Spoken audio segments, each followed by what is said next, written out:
El condenado Alejandro Toledo dirigió un agravio hacia mi persona indicando lo siguiente: concha madre. Presidente, ¿tú le has mentado la madre al señor fiscal? Ustedes me conocen.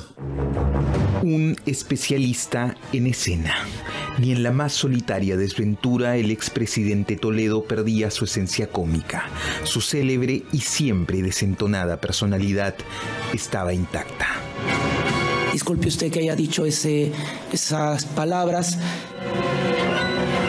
Y del otro lado, quejumbroso, su antagonista ideal completaba la opereta, mejor escrita, imposible, frente a nuestros ojos, el chacotero y el soplón, el Chavo y Kiko.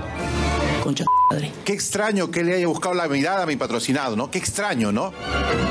Así, engolado e irreverente como ingresó a la vida política peruana, se despedía de su público y de su libertad. 20 años y 6 meses es la sentencia impuesta para un hombre que hizo historia. Yo soy inocente. Es el primer presidente peruano condenado por formar parte de la trama de corrupción más grande y ruidosa de América Latina, Odebrecht. Nunca hice ningún arreglo con el señor Barata, mucho menos con el señor Maiman. Y aunque lo niegue una y mil veces, los peruanos lo conocemos bien. No creo que pueda haber un solo peruano que pueda creer una cosa como esa. Por eso en este reportaje nos pondremos una máscara a su medida y desplegaremos todos los trajes que tenemos a mano para esta puesta en escena. Muéstreme una evidencia, una. Yo me retiro de la política. Acomódense bien en sus asientos, damas y caballeros, que esta es la tercera llamada y la obra está por empezar. Yo no tomo whisky, quiero que sepa. Con ustedes, el hombre que no podía dejar de mentir. Bienvenido.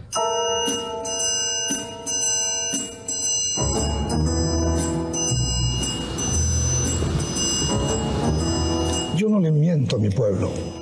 Un actor nato, digno de los mejores escenarios del mundo.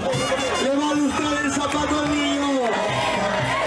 ¡Dale una bulla, Alejandro! Un juglar perdido en el tiempo, desperdiciado en la política peruana.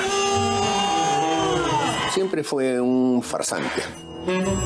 En este punto de su vida ya no es distinguible la verdad de la mentira.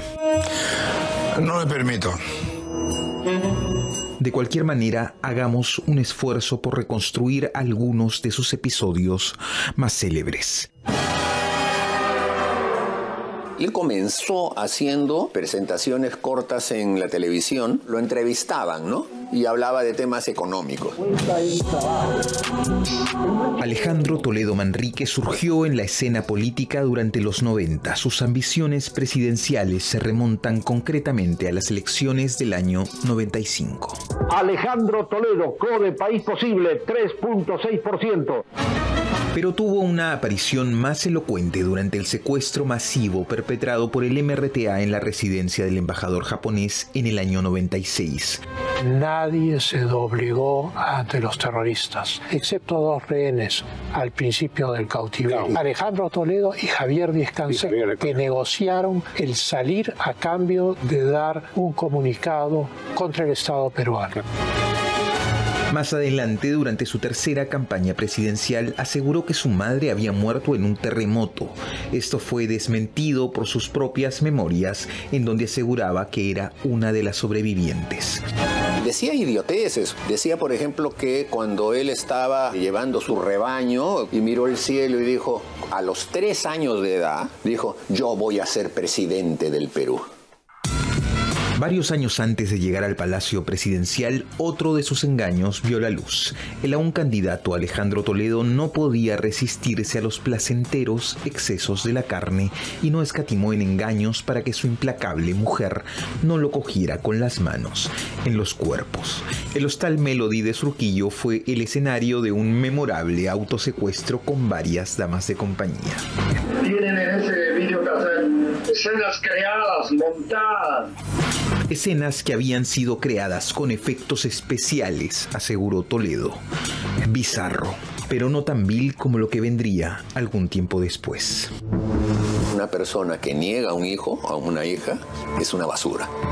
Ya depuesto el autócrata Fujimori durante la segunda vuelta electoral que disputó contra Alan García, el entonces favorito Alejandro Toledo no se cansó de negar a una de sus hijas. A todas partes decía, pero te hermano, te juro, no es mi hija, decía. Hasta que una noche de octubre, ya en Palacio y luciendo un extraordinario cinismo, fue empujado, casi obligado por su entorno más cercano a reconocer que Saraí sí era su hija. Decidí reconocer voluntaria y libremente la paternidad de Saraí. Saraí y yo hemos ganado. Buenas noches, Saraí. El rumor se esparcía entre las conversaciones cotidianas de los andantes. El presidente Toledo no podía dejar de mentir.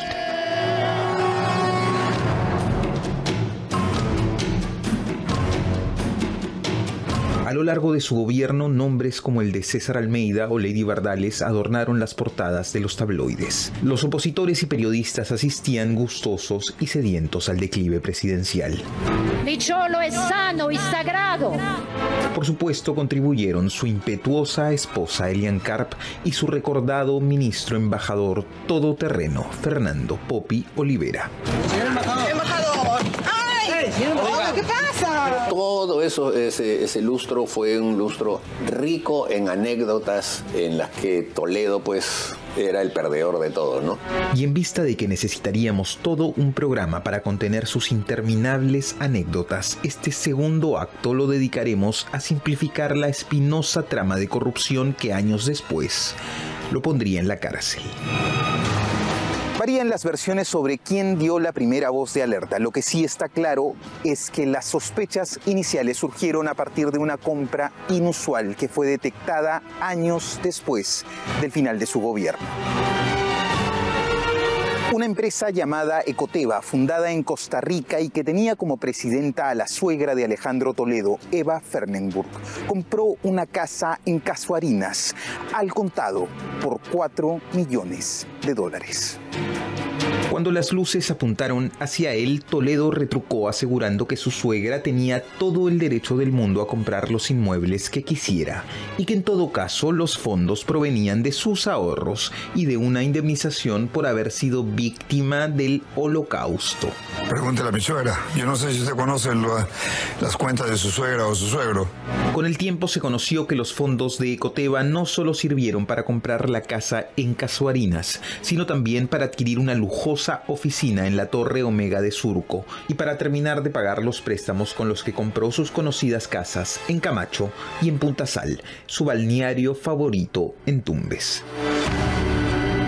Ya desenmascarado al expresidente, no le quedó más alternativa que seguir profundizando en sus mentiras. Incluyó a su amigo Joseph Maiman en la treta, asegurando que el dinero de Ecoteva provenía de su fortuna. Yo tengo 2 casas.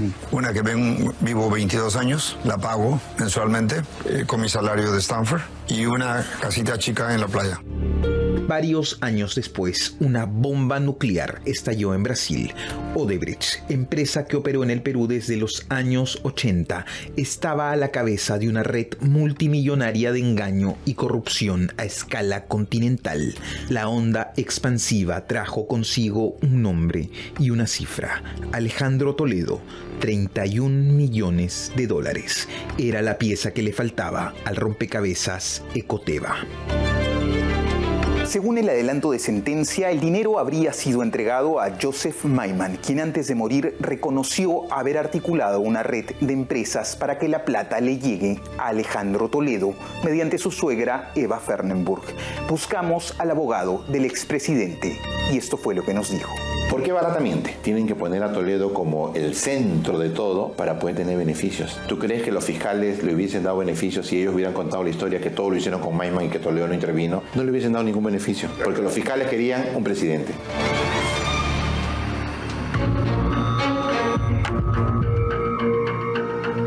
Dirigí un agravio hacia mi persona indicando lo siguiente: concha.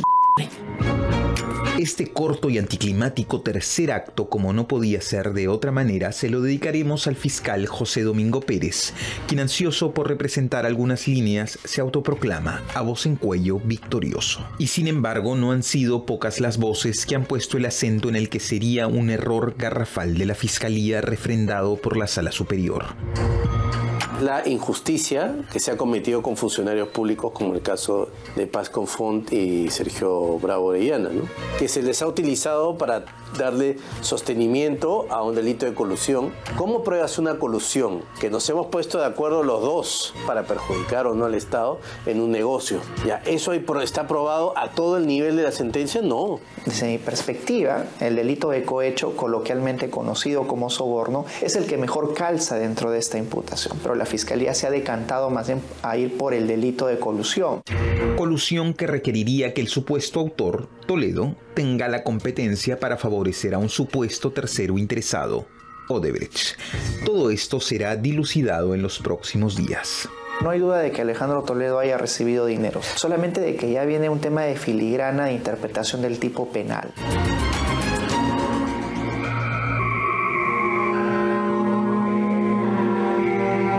Yo soy el resultado de un error estadístico. Yo vengo de la extrema pobreza. Hoy, en su hora más oscura, no se distingue ni el asomo de la promesa que alguna vez fue. Quedó atrás la imagen de Inca renacido que salvaría a los peruanos del tirano. Terminó enceguecido por el brillo del oro traidor. Ahora que el telón cae, se queda solo, sin escuderos que le acompañen, con los abrazos vacíos y una sentencia en una celda. Solo. Eso es la única herencia que puedo dejar. Así será el ocaso de los poderosos que ocuparon la silla presidencial y con falsía ilusionaron a un pueblo, quienes hicieron de su senda un show de mala comedia y corrupción. Jorge Barata, recordemos que en algún momento cuando él no se presentó al juicio oral de Ollantaytamala, muchos dijeron de que ya los casos Odebrecht se caían, pero ahora vemos que más bien lo que ha hecho el tribunal es darle importancia superlativa a la declaración de Jorge Barata. La travesía judicial de los involucrados en el caso Lavallato recién empieza. Más temprano que tarde se multiplicarán las condenas y los lamentos. Por favor, déjenme curar o morir en mi casa. Que sea una lección. En nuestro Perú, sofocado por tan altos índices de anemia infantil, en donde la mayoría de los colegios se caen a pedazos y miles agonizan a merced del sistema de salud, la corrupción es un delito imperdonable.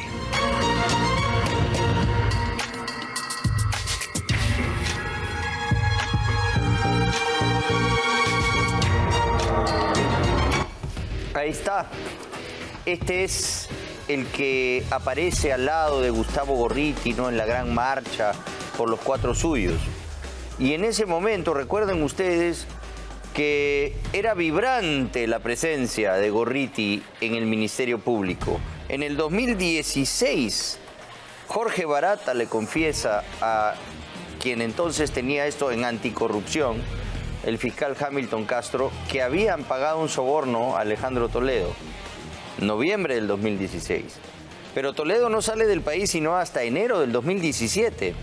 Y el Ministerio Público, a cargo en ese entonces de Pablo Sánchez, que sabemos ya por Jaime Villanueva, tenía una cercana relación con Gustavo Gorriti, amigo cercano de Alejandro Toledo, no hace nada. Y él manejaba directamente el caso con Hamilton Castro.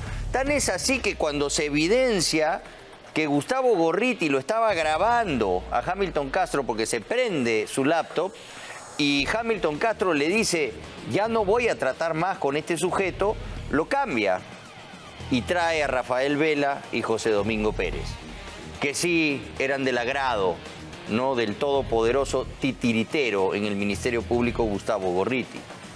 Lo han dejado ir a Toledo y ha estado 6 años fuera. Y por eso, como dice Andy Carrión, no se aplica pues el delito que mejor calza en este caso, que es el de cohecho, porque ya está prescrito. Y tienen que acomodar las cosas de tal manera que hay aquí una necesaria inclusión de otros funcionarios para que se dé el delito de colusión.